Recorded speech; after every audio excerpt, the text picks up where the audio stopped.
Hi folks, today we will move items from storage units to pods portable containers. The containers will be transported to another state. One of us will be loading carts, while the two others will be wheeling the items down and packing the pods. We start making a mix of furniture and boxes. We position furniture in the bottom of the rows and boxes on top of the furniture.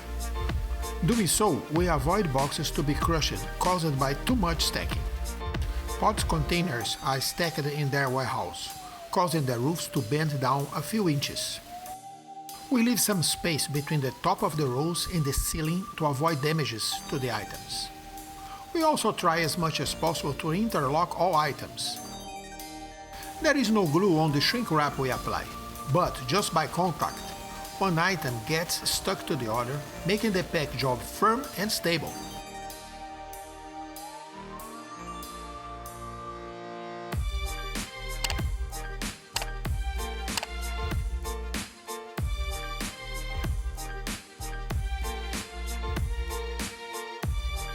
Now, halfway into the packing, we position a layer of tie-down ratchets.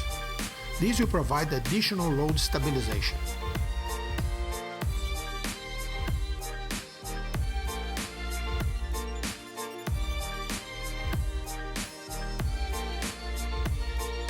We set up the next and last tie-down ratchet layer.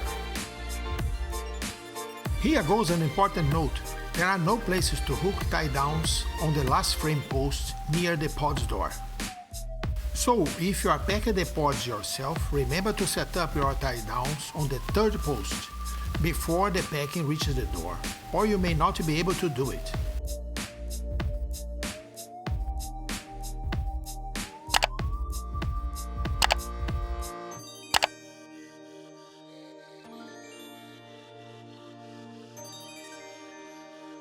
Well, it's now time to tie down the last portion of the packing.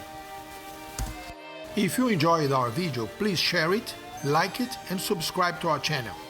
Thanks for watching, and God bless America!